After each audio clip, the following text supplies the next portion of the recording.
নমস্কার বন্ধুরা, কবিতা কিচেনে আপনাদের সবাই স্বাগত। আমি আজকে একটা নতুন রেসিপি নিয়ে চলে এসেছি। তা চলো কী রেসিপি নিয়ে এসেছি তোমাদেরকে দেখাচ্ছি। তা আমি করব আজকে কমলা লেবু দিয়ে পকোড়া। তা কী দিয়ে পকোড়াটা করবো তোমাদেরকে একটু দেখিয়ে দিই। এখানে দেখো আমি চাল ভিজিয়ে রেখেছিলাম 6 ঘন্টা ধরে। 6 ঘন্টা বাদে আমি চালটাকে একদম পরিষ্কার করে আমি ধুয়ে নিয়ে চলে এসেছি। দেখতে পাচ্ছ কতটা ভালো করে ধুয়েছি চালটা। আর আমি এই চালটা কিন্তু একদম ঘরের চালেই বানাচ্ছি, সেদ্ধ চালের বানাচ্ছি। আর এখানে আমার লাগছে 3টে কমলা লেবু। তা চলো কমলা লেবুর রসটা আমি বার করে নেব আর চালটা পেস্ট করে নেব।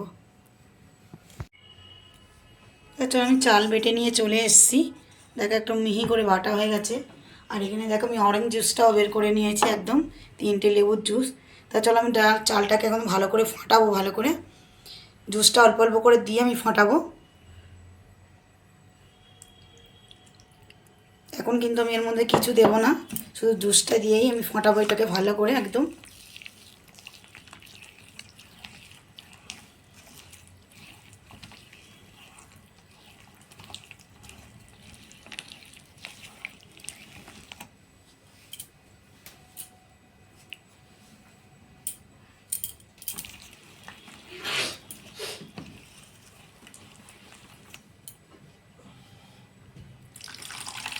এটা পরিমাণ মতন দিতে হবে জুসটা, কেন বেশি দিলে পাতলা হয়ে যাবে।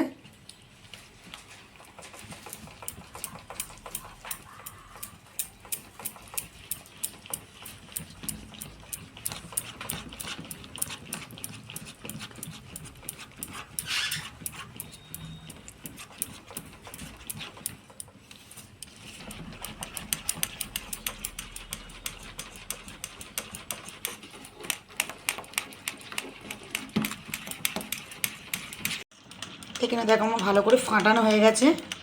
তো আমি একটা করব সাদা কালার আর একটা কালার করব সবুজ। তা চলো দুটো আলাদা আলাদা করে নেব আমি। আর আমি এখানে অরেঞ্জ জুসটা দিয়ে গুলে নিয়েছি, কিন্তু এর মধ্যে আর কিচ্ছু দিইনি। আর এখানে সামান্য দেখে একটুখানি ফুড কালার নিয়ে নিয়েছি, আমি ওর মধ্যে মিশিয়ে দেবো। এখানে দেখতে পাচ্ছ কত সুন্দর একটা কালার চলে এসছে, সবুজ রং। তা চলো আমি এটাকে আর একটু 5 মিনিটের জন্য ঢাকা দিয়ে আমি রেখে দেবো। 5 মিনিট পরে এর মধ্যে যা যা মেশানো মিশিয়ে নেব, তারপরে পকোড়াটা আমি ভাজবো। তোমার 5 মিনিট হয়ে গেছে, আমি চলে এসেছি। তো এখানে দেখো দুটো কালার রয়েছে, সাদা একটা সবুজ। তো দুটোর মধ্যে আমি দিয়ে দেবো অল্প করে সামান্য লবণ, খুবই অল্প। দুটোর মধ্যে দিয়ে দেবো সামান্য করে খাবার সোডা।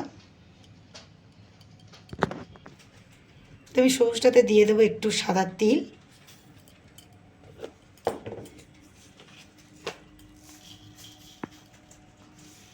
আর সাদাটাতে দিয়ে দেবো কালো জিরে। তা তোমরা কালো জিরে বা তিল ছাড়াও করতে পারো, কিন্তু এই দুটো যদি দাও আরও সুন্দর হবে খেতে। আর এর মধ্যে কোনো রকমের মিষ্টি পড়বে না, মিষ্টি ছাড়াই হবে। তা চলো আমার দেওয়া হয়ে গেছে, তো দুটোই ভালো করে ফাটিয়ে নেব।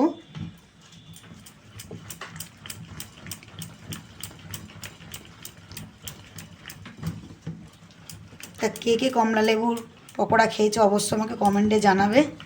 আর ভীষণ ভালো লাগে, যে না খেয়েছো অবশ্যই খাবে বানিয়ে, ভীষণ সুন্দর খেতে হয়। তো এখানে দেখো আমার ফাটানো হয়ে গেছে। আর এখানে দেখো আমি একটা পেপার নিয়ে নিয়েছি, নিয়ে ঠোঙা বানিয়ে নিয়েছি। তা তোমরা এটা বোতলেও করতে পারো, তা আমি ঠোঙাতেই বানাবো আজকে। তা চলো চামচ দিয়ে এটা একটা দিয়ে দিই ওর মধ্যে আস্তে আস্তে।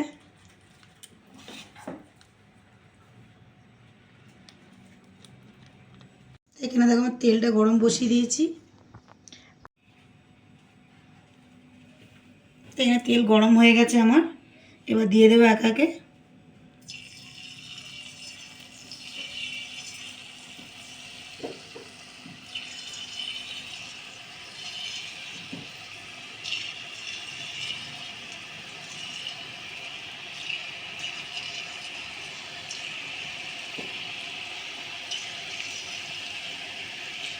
কত সুন্দর ফুলছে দেখতে পাচ্ছ।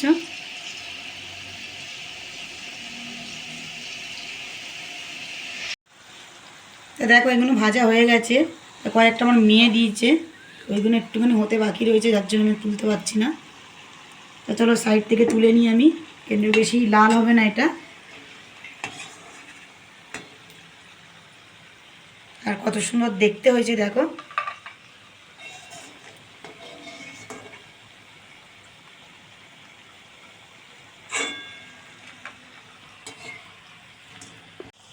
দেখো খুব সুন্দর হচ্ছে।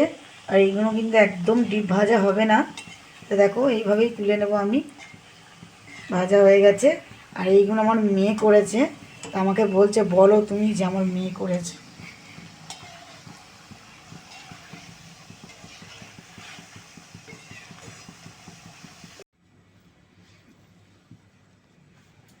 তো ওখানে দেখো সবুজটা তো হয়ে গেছে, এবার আমি সাদাটা করব।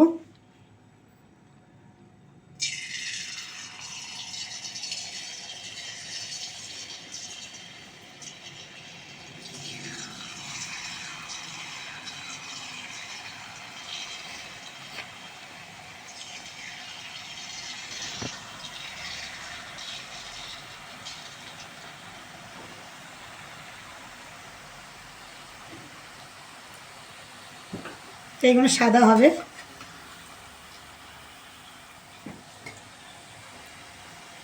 এটা হালকা হালকা লাল হবে, এটা কিন্তু একদম সাদা রাখবো না, কিন্তু বেশি ভাজবো না। এটা বেশি ভাজলে একদম ভালো লাগবে না খেতে।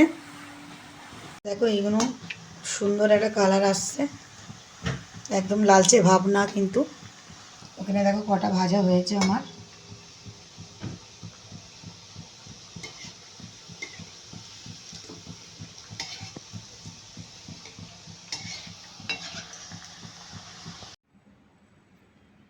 তো দেখো আমি খাবারটা বানিয়ে নিয়ে চলে এসেছি। তা তোমাদের যদি এই রেসিপিটা যদি ভালো লাগে অবশ্যই লাইক করবেন, কমেন্ট করবেন আর সাবস্ক্রাইব করে দেবেন। আর আমার চ্যানেলটা যারা নতুন এসছো অবশ্যই আমার লাইক করে দেবেন আর সাবস্ক্রাইব করে দেবেন। তা চলো খেয়ে দেখা যাক কেমন হয়েছে আর কতটা মুচমুচে হয়েছে। খুব সুন্দর হয়েছে খেতে। তা দেখো কত সুন্দর মচমচে হয়েছে, খেয়ে দেখা যাক।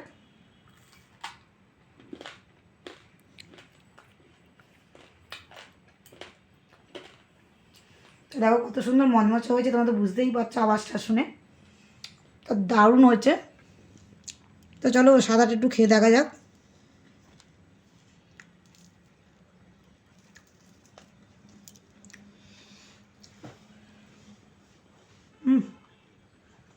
দারুণ।